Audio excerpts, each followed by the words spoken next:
Allez, on va pouvoir démarrer. Alors, avant de démarrer, je vous précise juste déjà bonsoir à toutes et tous. Je vois qu'il y a des nouveaux. Je suis Stéphane Casteran, le secrétaire général de la Fédération. On est très heureux de vous accueillir ce soir pour le 13e, je crois, 13e visio que l'on organise depuis le printemps pour vous accompagner, notamment dans cette période un petit peu particulière. Pour ceux qui viennent d'arriver, rappel un petit peu des modes de fonctionnement. Maintenant, j'imagine que vous êtes aussi habitués aux visioconférences. Vous avez la possibilité d'activer et désactiver votre micro. On vous demande de bien garder votre micro désactivé, sauf quand vous intervenez, évidemment. Ça évitera d'avoir quelques bruits de fond. Et pour intervenir, vous avez le chat à votre disposition ou alors le petit outil lever la main. Voilà, pour demander la parole. Ça permettra à chacun de pouvoir s'exprimer et que tout le monde l'entende. On va démarrer dans quelques instants pour les besoins du compte-rendu, puis tout simplement parce qu'on l'avait mis directement en ligne. Je vous précise que cette visioconférence donc, va être enregistrée et l'est d'ores et déjà. Et donc, comme ça, on pourra mettre à disposition le replay de cette visioconférence. On est ensemble pour une petite heure. On avait pris l'engagement, on s'était parlé en visioconférence tout début décembre. Il était alors question de cette première phase de déconfinement et la possibilité donc de reprendre la pratique du sport et du roller ou du skateboard en ce qui nous concerne, donc à partir du 28 novembre.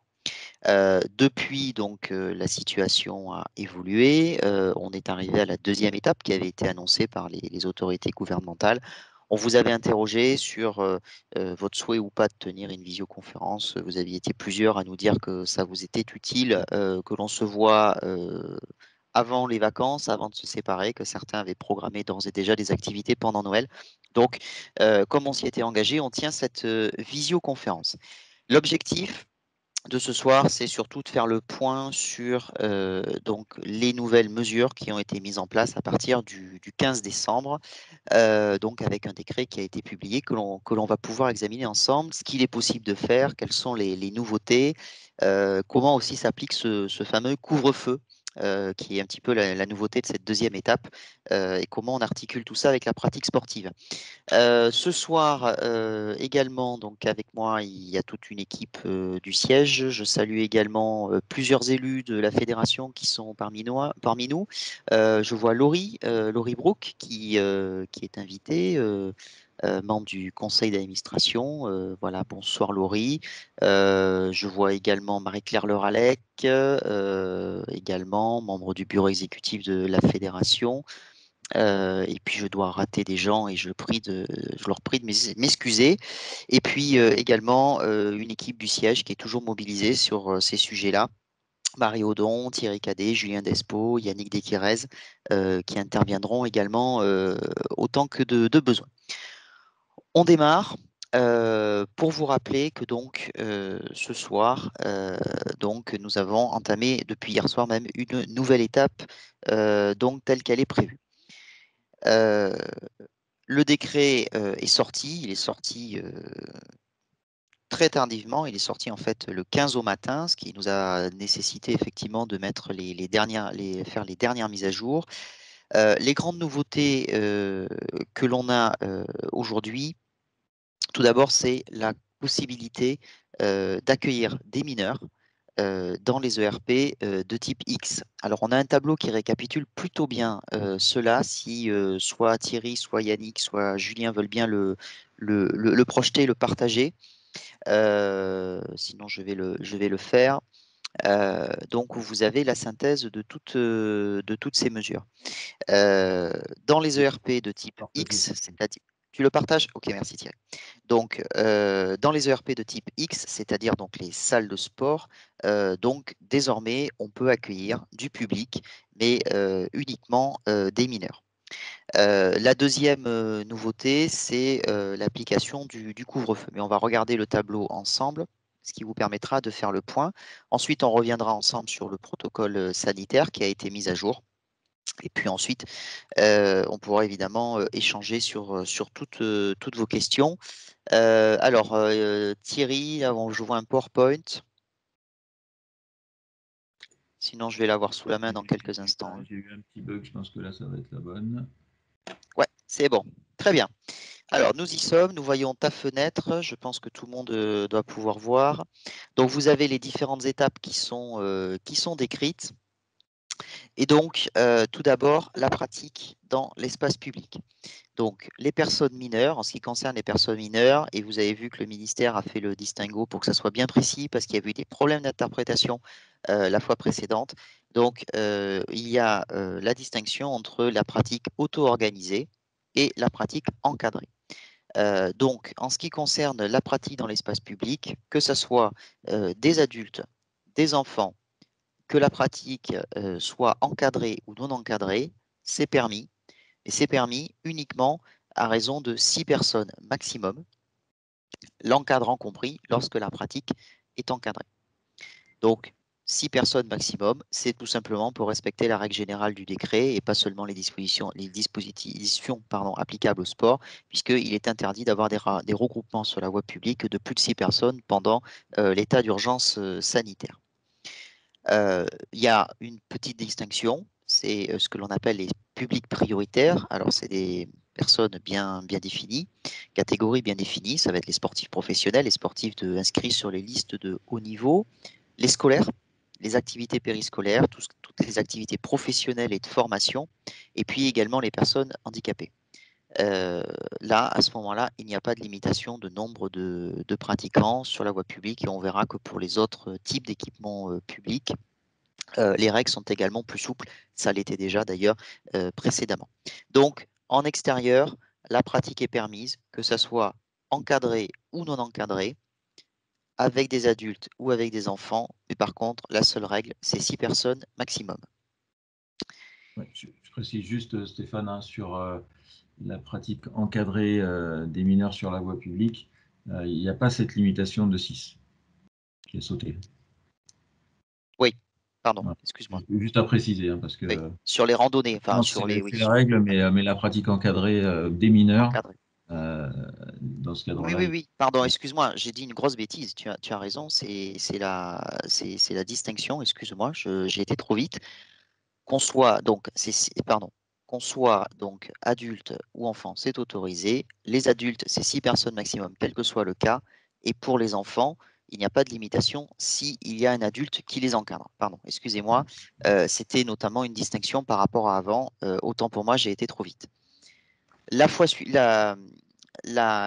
suivante, donc on va retrouver les ERP, donc les établissements recevant du public. Les activités de montagne, on s'en moque, donc on va regarder la partie juste en dessous.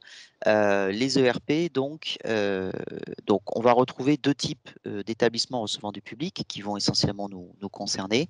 On va avoir donc les établissements de type X, c'est-à-dire les salles couvertes, et les établissements PA, qui sont en fait les établissements de plein air, c'est-à-dire une enceinte sportive, un complexe sportif par exemple, dans lequel vous pourriez pratiquer. Donc, en ce qui concerne la pratique des mineurs, la pratique est autorisée, quel que soit le cas, ça n'a pas changé. Il est bien précisé d'ailleurs dans le décret, et c'est rappelé dans le tableau ici, qu'il s'agit uniquement de pratiques encadrées.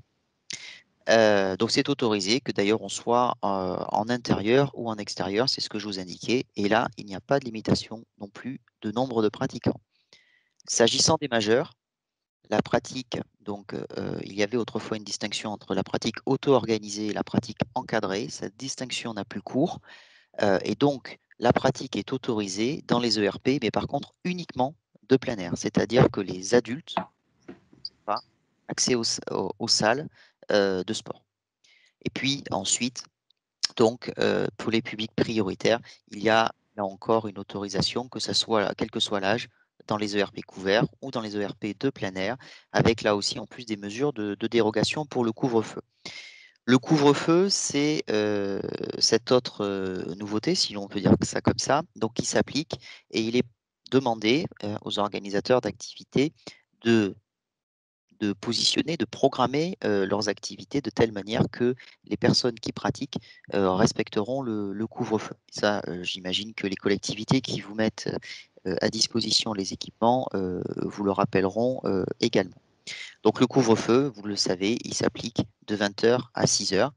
Pratiquer du sport n'est pas un motif de dérogation donc pour déroger à ce couvre-feu. Contrairement au moment où il y avait le confinement généralisé, où on pouvait sortir pour pratiquer du sport dans des conditions bien particulières, ce n'est plus un motif dérogatoire. Le seul motif dérogatoire, ça va être alors pour des sportifs de haut niveau, du public handicapé, scolaire, etc., comme on vient de le dire, ou alors évidemment les éducateurs sportifs, les professionnels, qui dans le cadre de leur travail pourraient par exemple devoir, parce qu'ils rangent une salle, ils ferment un équipement, partir après, après 20 heures et de rentrer chez eux pendant la période du couvre-feu. Là, on va être sous le régime de l'attestation de l'employeur qui donc vous permettra de sortir en dehors des heures limites.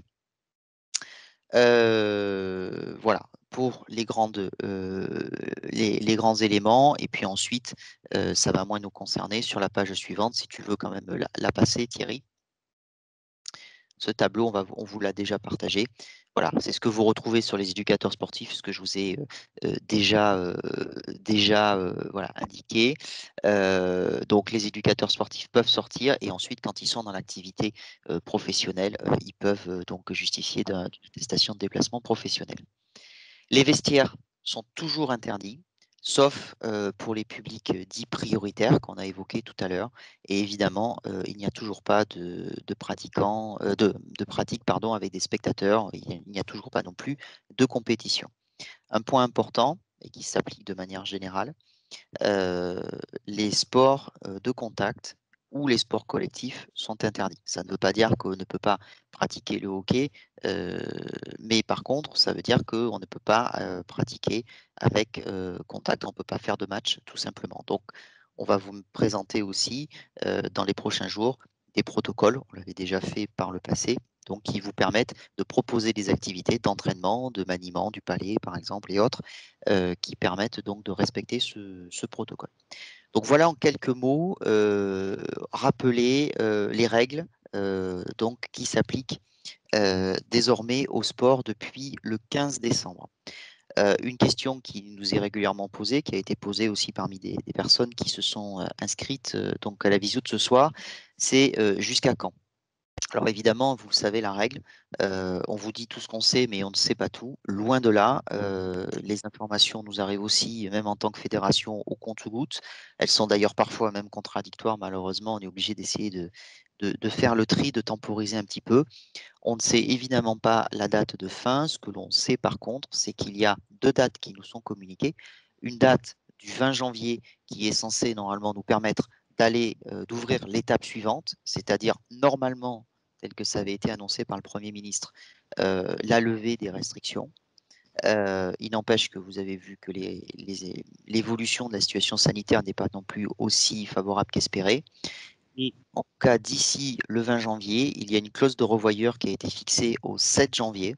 Et le 7 janvier, donc, le gouvernement reprendra la parole, les autorités sanitaires nous indiqueront s'il y a des mesures d'assouplissement ou au contraire, malheureusement, ça pourrait peut-être arriver, de durcissement des règles qui seraient prises donc au regard notamment des évolutions de la situation, de l'évolution de la situation juste au sortir des fêtes de fin d'année. Donc, en quelques mots, déjà la situation. Avant que l'on passe sur le protocole sanitaire qu'on va vous présenter, y a-t-il des questions? On en a peut-être dans le chat.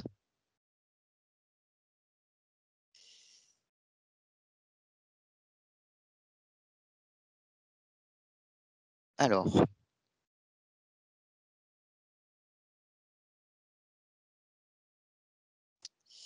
concernant l'encadrement inclus pour les personnes majeures ou mineures, alors concernant l'encadrement inclus pour les personnes, alors l'encadrement est inclus lorsqu'il y a une limitation à 6 personnes.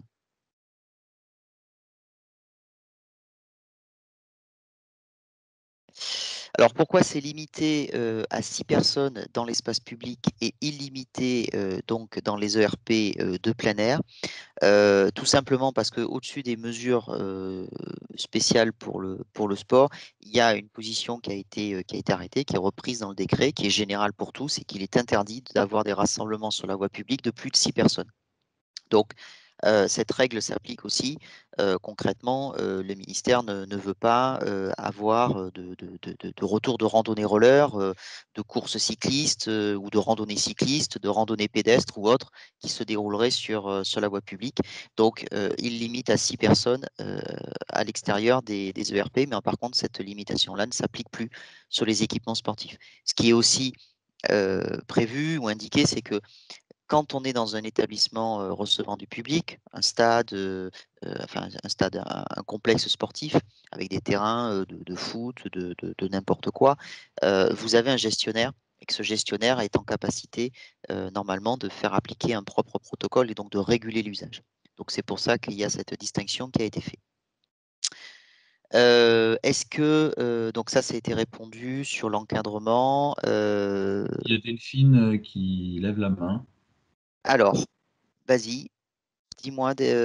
Alors, Oui, bonjour. Oui, ma question, c'était, faut que je la retrouve, parce que vous avez répondu en partie en fait déjà. Oui, par rapport au vestiaire. J'avais cru comprendre que c'était peut-être la version d'avant en fait, la version avant la mise à jour d'aujourd'hui, mais j'avais cru comprendre que les vestiaires étaient autorisés pour les mineurs dans les gymnases. Et là, vous avez dit tout à l'heure que, et puis je vois dans le document, c'est pas de vestiaire. Oui, Confirmé, c'est pas de vestiaire. oui, je peux répondre si tu veux, Stéphane. vas-y, vas-y. Effectivement, il y a eu un petit peu de cafouillage, on va dire, dans la communication au niveau du ministère, qui avait annoncé dans un premier temps l'ouverture des vestiaires possibles pour les mineurs, en même temps que l'ouverture des salles.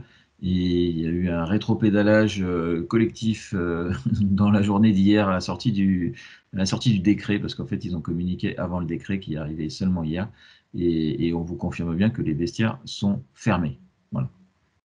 Donc du coup, le principe, j'imagine que vous allez en reparler dans le protocole, mais c'est les enfants, ils arrivent tout équipés et repartent tout équipés, grosso Exactement, modo. on Ils garde les chaussent mêmes éventuellement, principes. ils chaussent les patins sur le terrain. Et...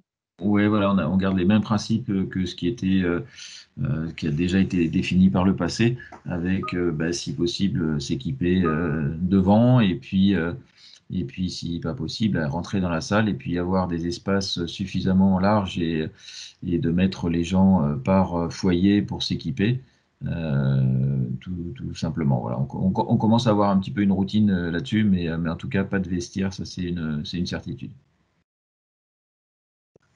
Ok, merci. Dans le chat, donc, est-ce que l'on peut avoir des dérogations pour les patineurs en équipe de France? Alors, et ceux qui ne sont pas non, sur les listes ministérielles, c'est-à-dire qui ne sont pas reconnus sportifs de haut niveau, ne sont malheureusement pas éligibles à cela. Donc non, malheureusement, ce n'est pas possible. Christine Bernard qui posait donc une question, comment cela se passe donc pour les sportifs de haut niveau pour le coup. Alors les sportifs de haut niveau, c'est ce que l'on indiquait, peuvent bénéficier de cette dérogation pour sortir plus tard, donc pendant le confinement. Après, évidemment, si, comme tu l'indiques, Christine, les gymnases ferment à 19h30, bon, évidemment, je comprends bien que ça contraint très très fortement les entraînements des sportifs de haut niveau. Mais là, en l'occurrence, c'est plus une question réglementaire, c'est une question de gestion de l'équipement par la ville qui a peut-être un peu réduit ses plages en cette période. Quelle est la définition SHN dans le tableau éducateur sportif, sportif de haut niveau? Donc, ah oui, pardon, ça avait déjà été répondu par d'autres. Ensuite, pour Julien ou Thierry, est-ce que vous voyez d'autres questions dans le chat? Parce que j'ai un peu perdu le fil pendant que j'intervenais.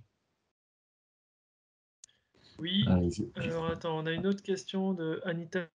Concernant l'examen de BIF, est-on autorisé de demander à un gymnase pour faire passer l'examen avec des enfants en support péda sportif pour passer l'épreuve?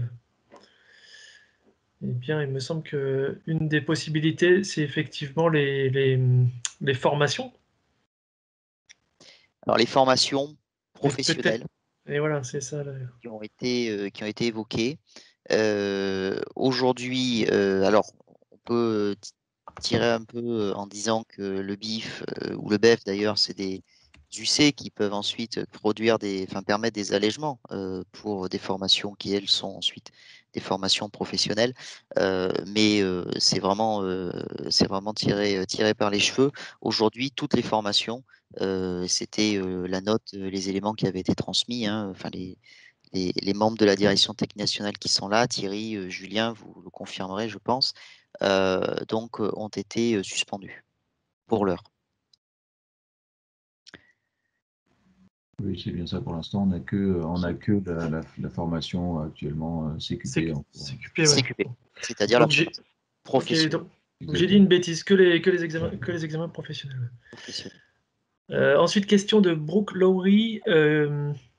Concernant l'encadrement pour les mineurs, faut-il un diplôme spécifique? Un encadrant adulte avec le BIF peut encadrer combien d'enfants? Alors nous, la réponse qu'on a eue du ministère à ce sujet, c'est que du moment que l'encadrement en fait n'est pas... il ne faut pas forcément un diplôme. C'est-à-dire qu'à partir du moment où la pratique se fait dans le cadre d'une activité organisée par l'association, c'est considéré comme une activité encadrée. À partir du moment où il y a un moniteur, évidemment. Donc oui, un encadrant adulte avec le BIF peut encadrer. Combien d'enfants? Eh bien, alors le nombre, du coup, en ERP intérieur, donc en couvert, le nombre est limité par la capacité à respecter la distance sociale, hein, puisqu'on est toujours dans une pratique où on doit rester sans contact. Donc il n'y a pas de limite théoriquement, sauf limite de la possibilité de respecter les distances sociales, quoi.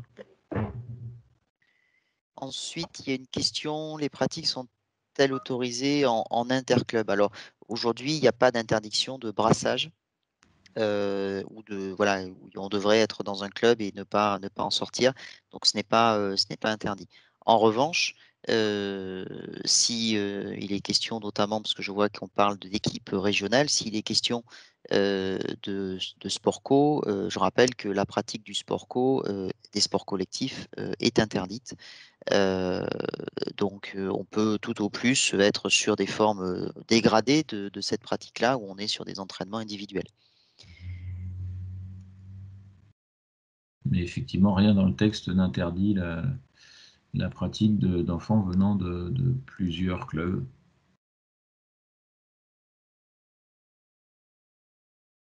Alors, pour la réponse de Roller Sport Vézère, effectivement, est-ce que les éducateurs sportifs, alors les éducateurs sportifs, par principe, ils ont une dérogation s'ils entraînent des sportifs de haut niveau. Ça, en fait, ils s'alignent sur la même règle. Ensuite, vous avez une dérogation pour des personnes qui, quand leur travail ne peut pas se faire en télétravail, à domicile, doivent sortir de leur travail et doivent rentrer chez eux sur un trajet domicile-travail à ce moment-là, donc en dehors des heures autorisées pendant le couvre-feu. Et là, à ce moment-là, c'est l'attestation employeur, comme pour n'importe quel salarié qui serait vendeur dans un magasin, pharmacien ou je ne sais quoi. Il y a la question qui revient sur l'encadrement par des personnes diplômées ou non. Je pense que Julien a répondu, hein, c'est vraiment la réponse du ministère. En fait, c'est l'encadrement du club qui compte par rapport aux mineurs et pas forcément le diplôme, hein. Si vous avez l'habitude de fonctionner avec des bénévoles qui ne sont pas forcément diplômés et qui encadrent vos jeunes, eh ben vous pouvez très bien mettre en place l'activité avec ces mêmes personnes. Ok. Alors, je pense qu'on a fait un peu le tour de toutes les questions sur les aspects réglementaires. Ce que je vous propose maintenant, c'est qu'on examine ensemble et qu'on vous présente le protocole. Et puis, on va faire un peu le tour de toutes les ressources qu'on a mis en place sur le site internet pour que vous puissiez naviguer dessus, vous y retrouver ou éventuellement orienter des personnes qui pourraient vous poser des questions dans votre entourage. Thierry ou Julien, pour le protocole, vous le lancez? Allez, c'est parti. Voilà, je pense que vous le voyez. Alors, pendant ce temps, on a Delphine qui a levé la main, je crois. Delphine B. Non, c'est un loupé, excusez-moi. D'accord, pas de souci. Il y a une question quand même. Est-ce que les parents de mineurs peuvent entrer dans le gymnase et être au bord du terrain? Alors, l'accès au gymnase, il est interdit à toute personne autre que les pratiquants. On comprend bien que par moment, on a besoin des parents, ne serait-ce que pour aller aider les enfants à s'équiper. Dans ce cadre-là, évidemment, il y a une tolérance. Après, c'est le bon sens qui est important. Ce qu'il faut surtout, c'est éviter le brassage de personnes, les regroupements de personnes. Voilà, on vous conseille, si vraiment c'est indispensable, d'autoriser à faire entrer les parents qui viennent aider les enfants et après qu'ils reviennent les chercher. C'est vraiment ce qui... on a posé la même question au ministère hier et c'est vraiment la réponse qui a été donnée. Donc c'est interdit, l'accès est interdit, sauf si vraiment il y a besoin pour la mise en place de la pratique, quoi. En tout cas, pas de spectateurs. Voilà, pas Pas de spectateurs, possibilité c'est de sûr. les voir évoluer, voilà. Est-ce qu'il est possible d'avoir plusieurs encadrants dans une salle? Alors oui, tout à fait. Ceci d'autant plus que le nombre de pratiquants n'est pas limité. En revanche, ça doit se faire dans le respect du protocole sanitaire et notamment des distances. Et ça, on va y venir dans la présentation du protocole. Allez Thierry, c'est parti. Je pense que vous le voyez, Ouais. le protocole. Je ne vais pas le mettre plus petit parce que sinon ça va être difficile à lire. En gros, simplement pour le balayer avec vous, hein, vous allez y avoir accès de toute manière. On a repris des mesures simples et que l'on avait déjà marquées, hein, sur les consignes élémentaires par rapport à la période, hein, sur les distances, etc. Sur l'organisation du club et les contacts que vous devez prendre de toute manière avec la collectivité. Là, il n'y a absolument aucune modification sur la mise en place d'un référent Covid, sur l'affichage des différents visuels que l'on a mis à votre disposition. On est exactement sur les mêmes dispositifs.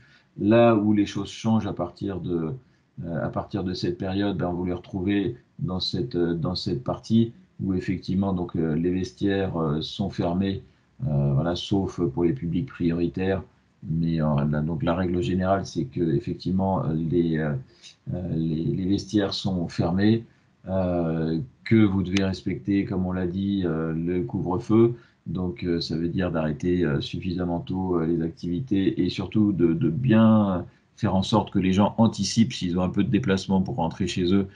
C'est pas, ce qui compte, c'est pas d'avoir fini à 20h, c'est d'être rentré à la maison à 20h.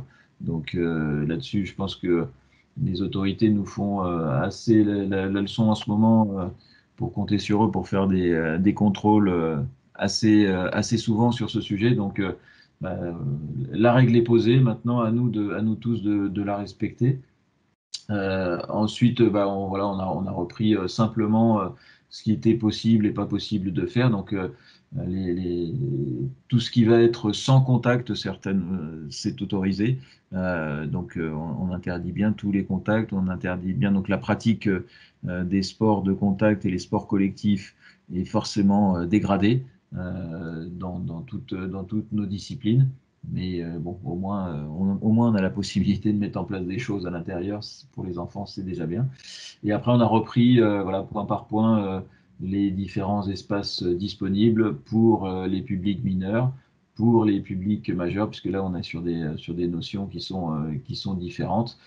Voilà, donc pas grand-chose de plus par rapport à ce protocole, si ce n'est un condensé de tout ce qu'on a pu lire et comprendre de tout ce qui a été présenté par le gouvernement. Sur ce protocole, vous pouvez le retrouver. Vous avez l'habitude maintenant sur notre site internet, dans l'article qui est fait à ce sujet. Donc là, vous avez la possibilité de retrouver l'intégralité de tous ces dispositifs. À la suite, vous avez la possibilité de télécharger et d'imprimer tous les affichages disponibles pour mettre dans votre salle. Ce sont les mêmes que ceux que l'on a présentés déjà précédemment. Donc, si vous ne les aviez pas imprimés et affichés, récupérez-les pour pouvoir les afficher. C'est vraiment important que tout le monde soit au courant de tout ça. Juste pour information, hein, il y avait un webinaire pardon, sur Bisport juste avant avec Denis Masseglia, le président du CNOSF, qui insistait bien sur l'importance d'être irréprochable dans le monde du sport par rapport à tous les protocoles qui sont mis en place, parce que c'est vraiment ce qui nous fera une sortie de cette crise pour le sport, sans qu'on nous renvoie à chaque fois dans les derniers de la classe. Donc, il insistait bien, je me permets de relayer son message par rapport à ça, et vraiment que nous soyons tous irréprochables dans ce qu'on met en place par rapport à tous ces protocoles, parce que c'est vraiment très important pour la suite et pour sortir de tout ça. Je ne sais pas s'il y a eu des questions ou s'il y a des gens qui veulent intervenir par rapport à ça. Je vois une main levée, mais je ne sais pas qui.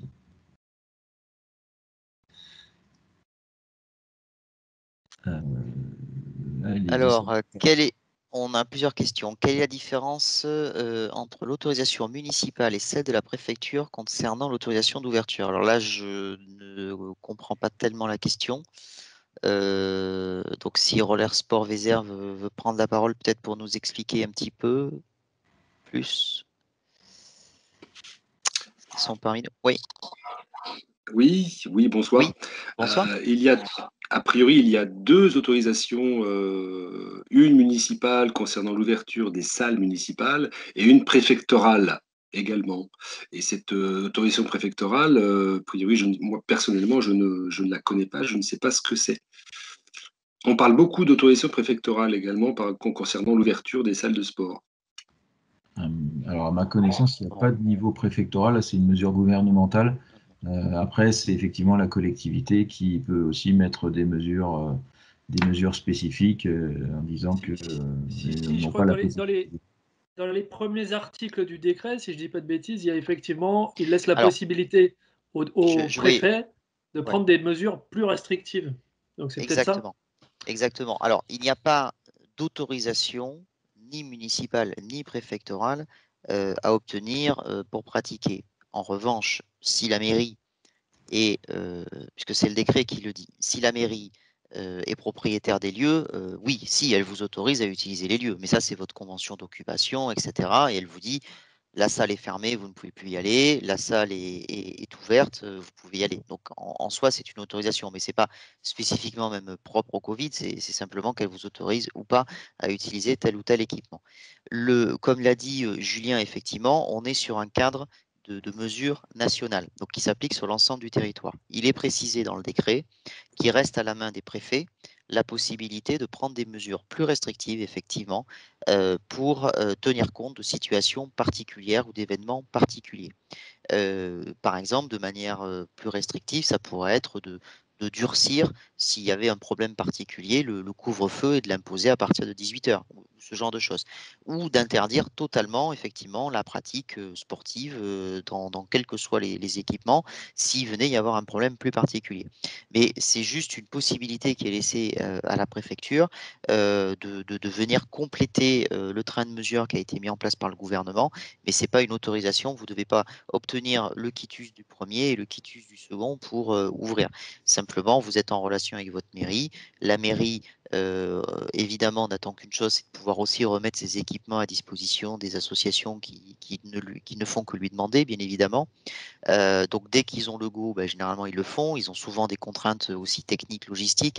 Les informations arrivent tard. Des fois, il faut que les plannings des gardiens, les gens reviennent, on les remette sur leur mission initiale.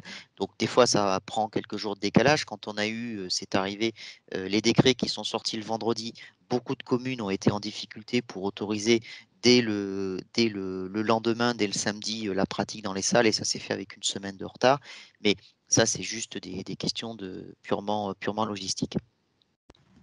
Alors, ensuite, si la mairie a demandé le retour de la préfecture, c'est tout simplement qu'ils ne sont pas sûrs d'eux et qu'ils ont une question et qu'ils ont demandé à la préfecture son interprétation vis-à-vis de cela. Et c'est quelque chose qui est assez courant.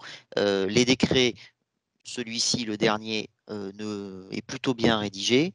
Le précédent comportait des vraies zones d'ombre qui étaient soumises à interprétation et ces demandes d'interprétation sont formulées, ça c'est la procédure normale, sont adressées à la préfecture qui, en tant que représentant de l'État, ensuite dit effectivement ce qu'il faut entendre par telle ou telle chose.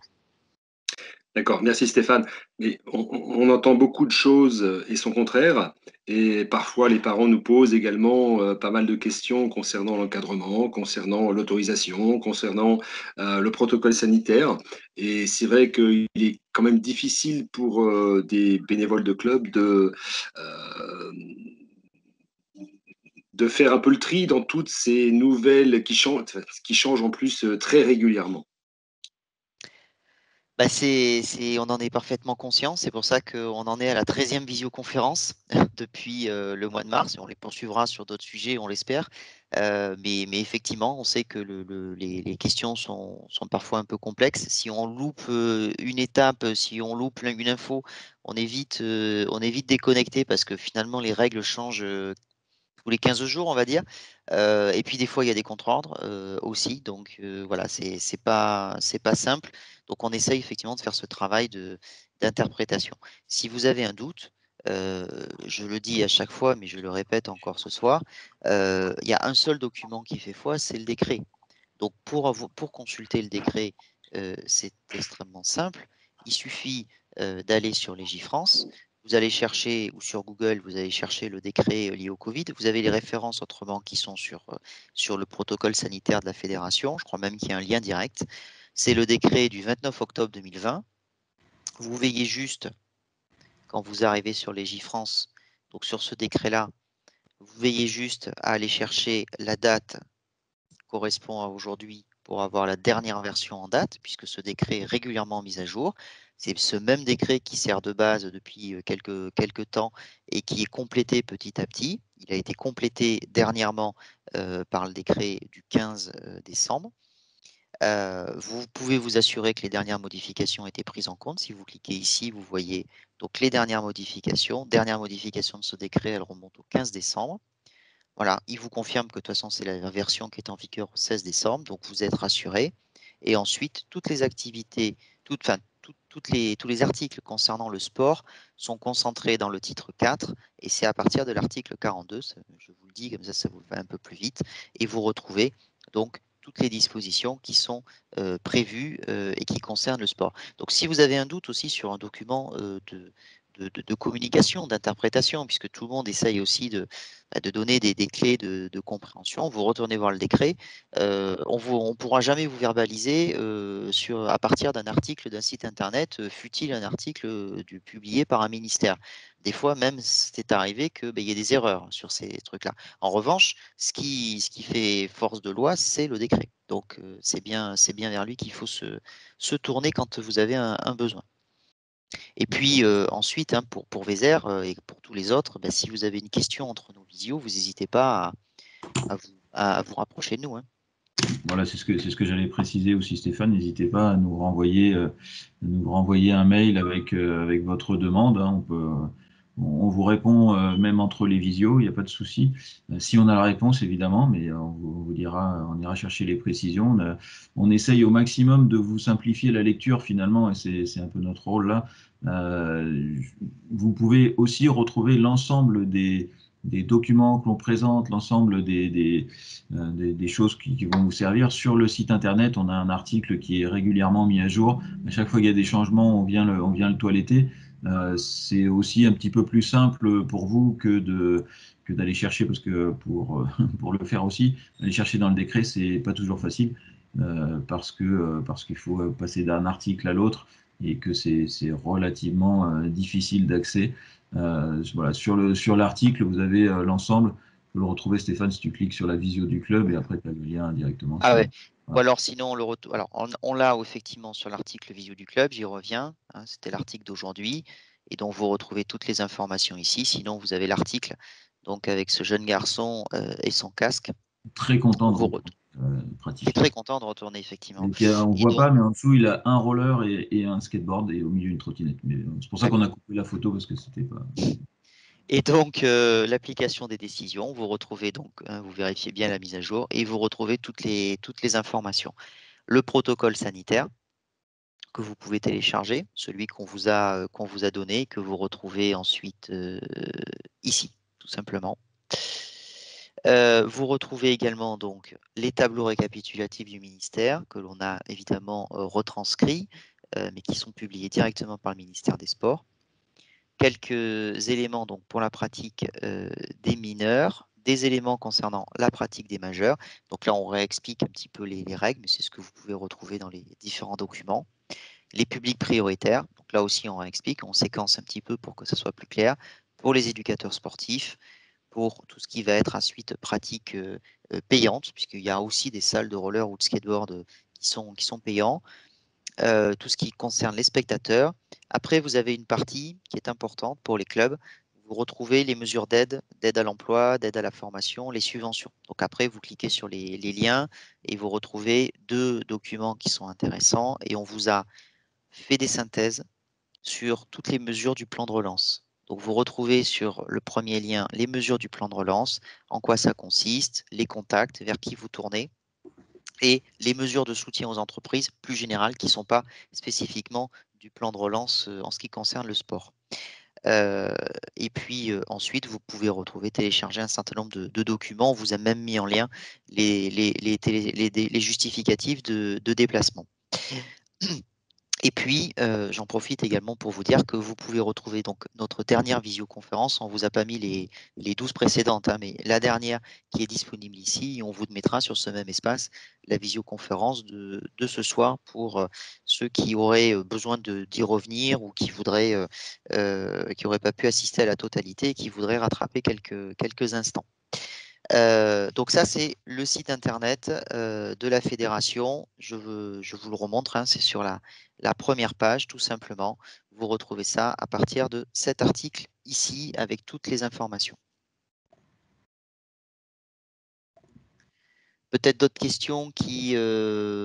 Alors, est-ce qu'il est compliqué de s'y retrouver? Oui, il est compliqué de s'y retrouver. On ne va pas vous dire autre chose. C'est pas toujours simple. Et Stéphane, il y a une question peut-être pour Thierry. Est-ce que tu peux repréciser la consigne telle qu'elle a été un peu formulée par le ministère pour le brassage des groupes et entre clubs? Brassage des groupes à l'intérieur d'un club, je suppose, et entre clubs. Je crois que, en fait, rien ne l'interdit dans le décret. Simplement, évidemment, il y a un peu une consigne de bon sens.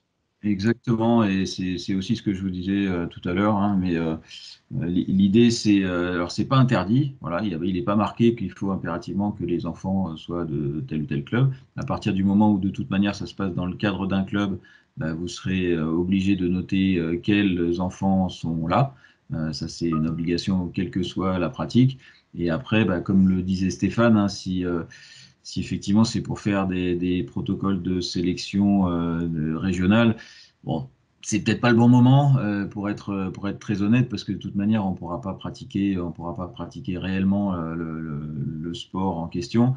Mais voilà, rien n'est interdit. C'est pas en tout cas dans le texte. Du bon sens. Ayons du bon sens au maximum pour qu'on puisse aider chacun à la sortie de cette crise. Alors, on a une question Tribalier. On vous écoute. On vous écoute. Ah. Faut désactiver enfin, faut activer le micro au contraire. Bon. C'est trop tard. Si vous voulez intervenir, bougez le verre, manifestez-vous. Ah, peut-être, non. Delphine, peut-être de Saint-Gratien alors. Delphine. Oui, du coup, il n'y a plus de notion de plan de circulation? Ou on reste sur les mêmes bases de circulation? Si, on reste. Je vous avoue, pour nous, était quand même assez compliqué à mettre en place. Oui, on reste sur les mêmes bases, mais comme je l'ai dit tout à l'heure, personne dans l'accès est interdit. Donc, à partir du moment où on est obligé de laisser rentrer pour, si on a par exemple des parents qui viennent aider les plus jeunes à s'équiper, bah, il faut impérativement également avoir ce système de circulation. Faites On va dire que le principe reste toujours le même, c'est d'éviter les contacts au maximum, d'éviter le brassage entre les personnes, donner le plus de distance possible. Voilà. Donc à partir de là, bah, si effectivement on respecte ça en mettant un protocole qui permet une circulation à sens unique dans les installations, bah, ça permet forcément de le faire. En fait, ça rejoint la question sur le brassage des groupes. Ce qui était en place avant, c'était on rentre d'un côté, on sort de l'autre pour pas que les groupes se croisent, quoi. Ça reste d'actualité, en fait. On reste sur les mêmes principes de toute manière, hein. Là, on a les mêmes contraintes que sur cette période-là. C'est simplement du bon sens, hein. Même si c'est pas dans le texte, c'est simplement du bon sens. Ok. Alors, une question de Vézère là qui nous dit: toutes les aides financières sont réservées aux entreprises et associations commerciales ou employeuses. Il n'existe aucune aide pour les clubs employant des éducateurs indépendants, micro-entrepreneurs. Comment faire? Alors, si, bien sûr, il existe des aides pour les associations. Je renvoie au tableau que j'ai montré. Il y a cette page donc, où toutes les informations sont centralisées. Après, il y a des aides qui ont été ouvertes aux associations sur des plages de date bien définies.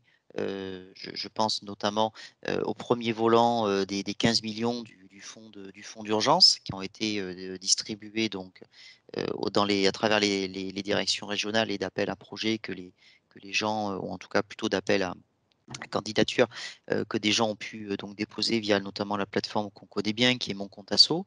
Ça, c'est clos. Il va y avoir une nouvelle campagne en 2021. Donc, toutes les aides ne sont pas forcément en flux continu, mais il y a bien des aides pour les associations. Ensuite, les associations qui emploient des éducateurs indépendants. Alors, effectivement, elles ne les emploient pas s'ils sont indépendants.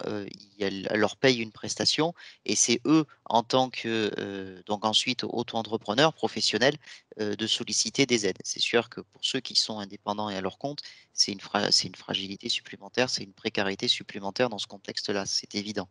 Mais eux, c'est à eux ensuite de faire les démarches pour obtenir les aides.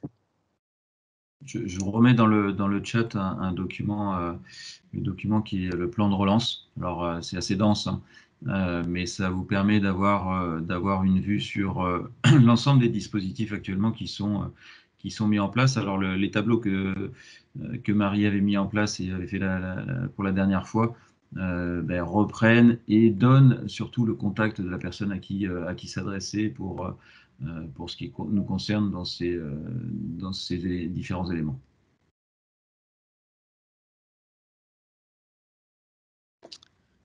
Concernant les aides, de toute façon, on a régulièrement des demandes. On voit que c'est quand même assez complexe à appréhender. Donc, on a prévu, c'est ce qu'on avait d'ailleurs évoqué pas plus tard que le week-end dernier en Assemblée générale de la Fédération. On va faire un séminaire consacré aux aides, aux différentes aides aux associations. On parlera également d'un autre point qui est la réforme de la gouvernance du sport, mais cette fois-ci non plus à l'échelle nationale. Vous savez, il y a l'Agence nationale du sport qui a été créée, mais plus pour parler donc de l'échelon régional, puisqu'il y a des conférences régionales du sport qui sont en fait on va dire, pour faire simple, des sortes de transpositions de l'Agence nationale localement. Et ensuite, il va y avoir des dispositifs de financement du sport qui vont être mis en place. Donc, on vous expliquera aussi comment toutes ces choses-là vont évoluer pour que vous soyez en veille parce que ce sera important de pouvoir répondre présent le moment venu. Alors, on a Vézère qui qui lève sa main. Oui, juste pour aller plus loin par rapport à ce que tu dis, Stéphane, quand on va sur le compte asso par rapport aux subventions, par rapport aux associations sportives et en particulier associations de roller, il est très très difficile de s'y retrouver sur toutes les subventions. Comment faire pour justement faire en sorte, il y a une centaine de subventions possibles, voire plus d'ailleurs. Comment faire pour s'y retrouver dans toutes ces subventions et être relativement efficace par rapport à tout ça? Même par rapport aux associations qui ne sont non commerciales, comme la nôtre par exemple, elles n'ont droit à aucune aide par exemple. Alors, elles ont droit à des aides, toujours pareil. Après, Mon Compte Asso, ce n'est pas un outil de communication, hein. C'est vraiment une plateforme qui est mise en place, qui est une plateforme de l'État et qui sert à déposer les demandes de subventions quand il y a des dispositifs qui sont ouverts. Donc, ce n'est pas là qu'on va trouver un catalogue utile, etc. Une fois encore, sur le site internet, il y a le tableau récapitulatif des aides. On va faire une visioconférence dédiée à cela parce que c'est mieux des fois d'en parler, de vous présenter les dispositifs un par un et de vous expliquer ce qu'il y a derrière. Parce qu'on a bien conscience que c'est parfois un peu compliqué, surtout que aux aides classiques, aux demandes de subventions classiques, viennent se c'est ça. greffer des demandes de subventions exceptionnelles. Voilà. Donc, Ouais, ouais. on comprend que ça peut être compliqué. Mais déjà, vous pouvez regarder à partir du tableau qu'on a mis en ligne sur le site internet. Ça vous permettra déjà pour les fêtes de Noël de commencer à regarder à tête reposée un peu les choses. Et puis à la rentrée de janvier, on fera cette visio. Ok, on aura un beau cadeau de Noël alors, à chaque association, c'est parfait. Merci. Voilà. Est-ce que des questions spécifiques à la compétition seront traitées par les... Ah pardon, ça c'est la réponse.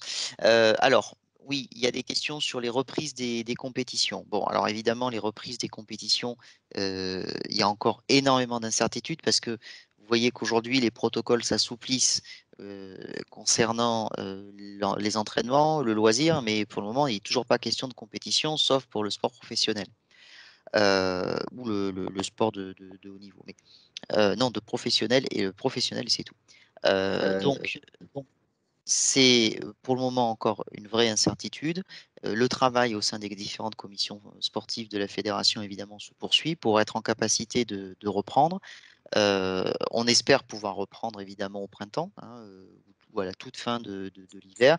Est-ce qu'ensuite on pourra reprendre en fin janvier ou 20 janvier, février, mars? Pour le moment, on est en incapacité de le dire. On se tient prêt, on se prépare pour le faire. Ce que je tiens à vous dire aussi, c'est que on vient de vous présenter le protocole fédéral pour l'ensemble de la fédération, pour l'ensemble des sports. On est en train de décliner ce protocole discipline par discipline, parce qu'on sait aussi que des fois, c'est mieux de pouvoir avoir voilà, des éléments un peu plus précis et de mise en situation.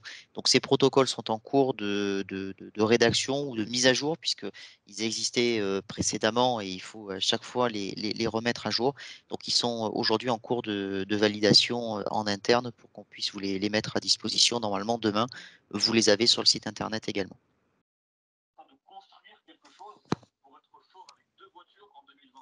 Avons-nous d'autres questions?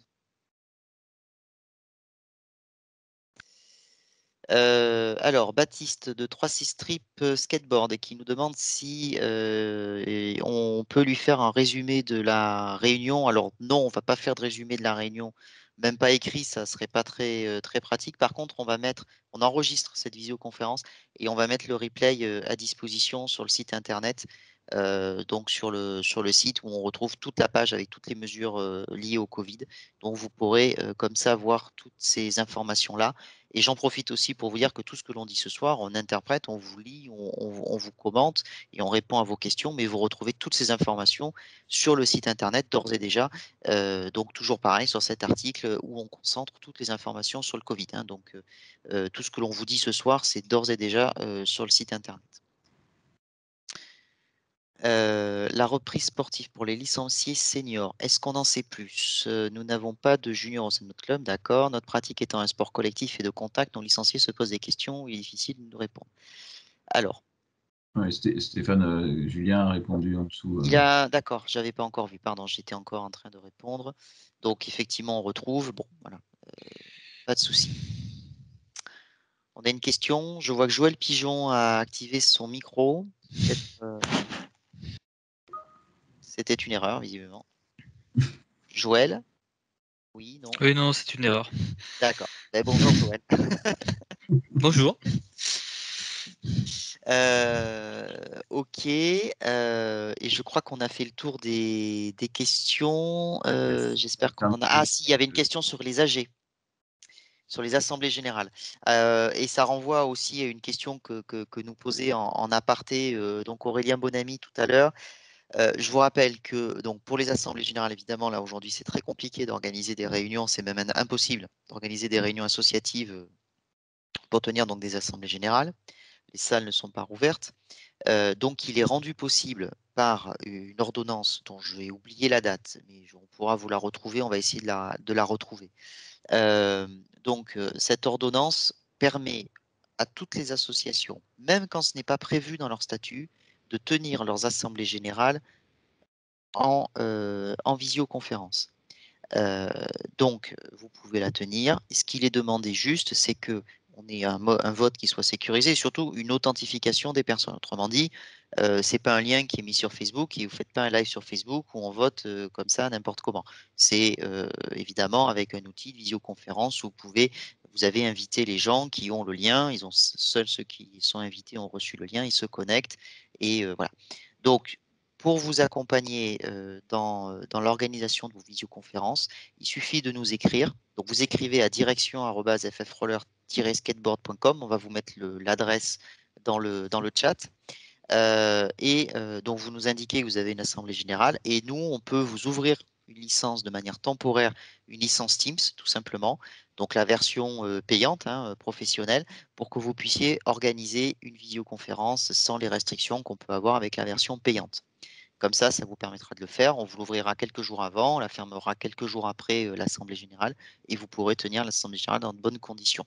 On pourra également vous donner des solutions de vote pas par correspondance, de vote numérique, comme par exemple la plateforme Ballotilo qui est gratuite et qui permet dans une association de faire le job.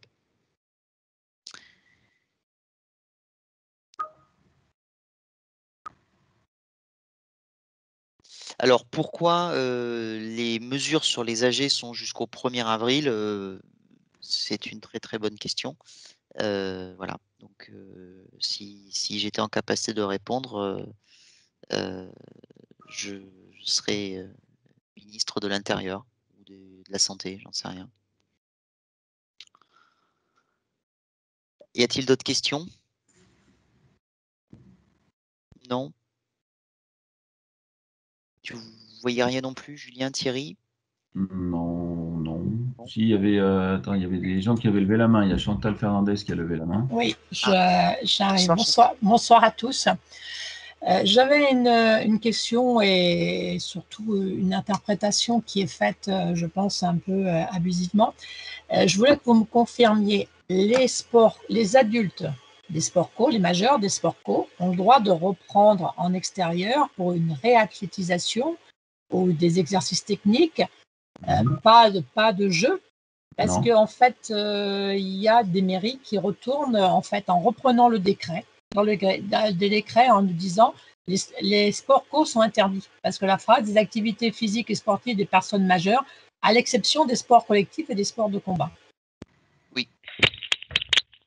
Et alors, comment argumenter vis-à-vis de cette phrase?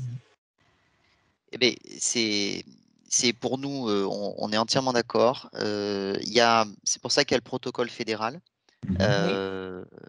Donc, à la limite, mais normalement c'est marqué, enfin c'est marqué, mais que justement, on peut pratiquer toutes nos disciplines, mais à condition qu'on ne fasse pas la pratique collective et donc le jeu et qu'il n'y ait pas de contact.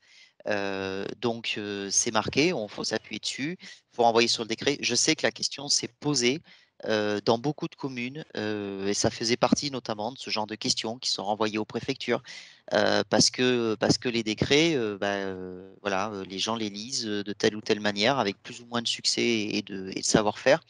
Et donc, c'est pas facile. Nous, on a un avocat en face de nous avec ce décret qui dit que c'est le décret qui fait la loi, qui fait foi, et donc le reste, voilà.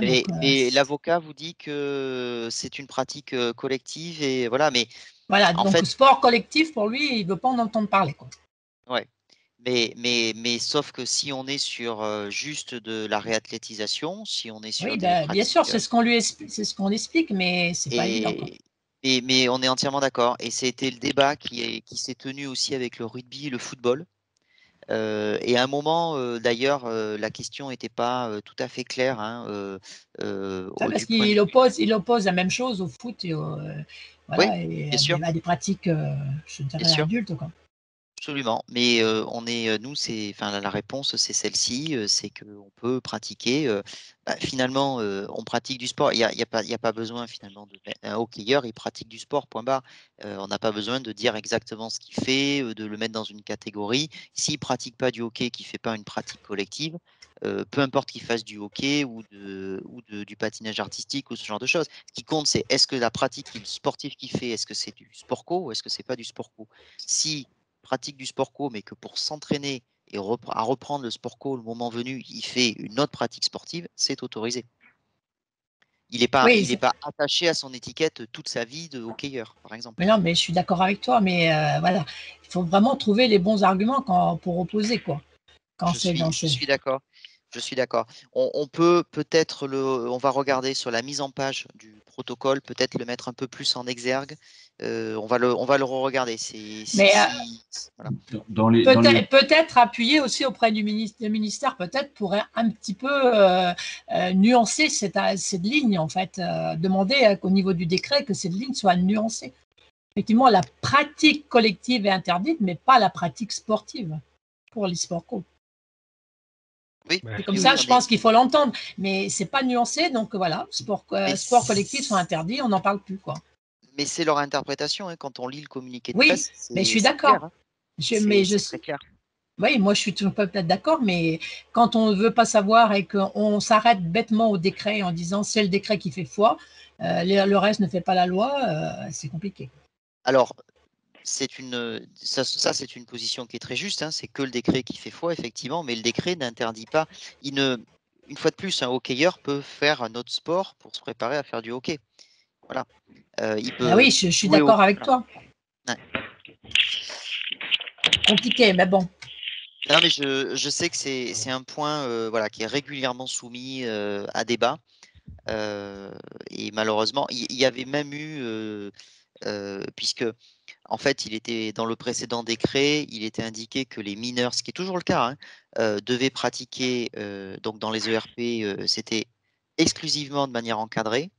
Et ensuite, il était marqué que dans les ERPPA, les adultes étaient encadrés. Et il n'était pas précisé encadré ou pas encadré. C'était marqué que les adultes pouvaient pratiquer. Pardon. Donc les mineurs, il était indiqué qu'ils devaient être exclusivement encadrés et les adultes, ils peuvent pratiquer tout court. Et certaines communes s'appuyaient sur ce décret en disant c'est pas marqué qu'ils peuvent être encadrés. Et bon, voilà. Mais oui, mais si c'est pas marqué, en plus on était dans une dérogation, donc ça permettait c'était interdit sauf la pratique des adultes. Donc si c'est pas marqué que c'est exclusivement encadré ou exclusivement non encadré, ça veut dire que c'est tout court autorisé. Mais on a eu ce même débat la dernière fois là-dessus. Ça a été compliqué. Et certaines communes ont vraiment eu du mal à faire réouvrir leurs équipements. On va voir, nous, pour le protocole, pour le mettre en place. Après, le poids je ne vais pas le dire, c'est enregistré, le poids du ministère des Sports dans la rédaction du décret n'est pas absolument prépondérant, hein, comme on peut l'imaginer. Donc voilà, c'est pas facile non plus. C'est pas facile non plus. Thierry l'a dit tout à l'heure, hein, le ministère annonce des choses, il annonce sa volonté, et puis finalement, quand le décret sort, il y a rétropédalage. Donc, dans les arbitrages qui sont rendus, le ministère des Sports, pour être très clair, n'a pas toujours gain de cause. Est-ce qu'il y a d'autres questions? J'ai vu une autre main levée tout à l'heure. Non. Chantal, est-ce qu'on a répondu à ta question? Oui, merci. Ouais. Enfin, j'en suis, moi j'étais bien sur la bonne longueur d'onde, mais la difficulté est de le faire entendre. C'est ça, on est entièrement d'accord. Stéphane, est-ce que tu peux apporter peut-être une réponse plus claire que moi à la question, est-ce que la mairie a le droit d'interdire l'accès à un ERP de plein air, donc un anneau de vitesse quoi, extérieur, malgré le décret qui autorise les adultes à reprendre en extérieur? Moi, bien sûr, elle est chez elle. Elle fait ce qu'elle veut, la mairie. Si c'est un équipement municipal, oui, bien sûr.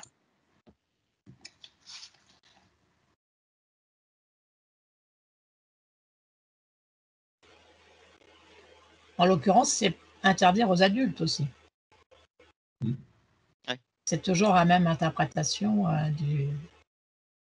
Mais la mairie est maître de ce qui se passe dans ses équipements, hein. Si elle a décidé de... je prends un tout autre exemple. Si elle décide de fermer tous ses équipements sportifs entre juillet et août parce qu'elle n'a pas le personnel pour l'entretenir, etc., c'est son droit le plus strict. Après, elle en répondra devant les clubs et devant ses administrés, mais en tout cas, c'est son droit.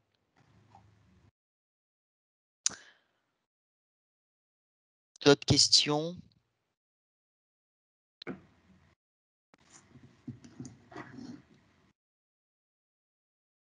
Non, pas d'autres questions?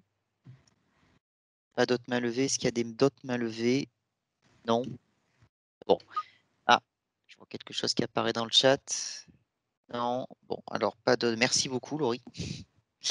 Eh bien, écoutez, on va se donner rendez-vous, pas d'ici la fin de l'année, mais plutôt l'année prochaine pour une prochaine visioconférence.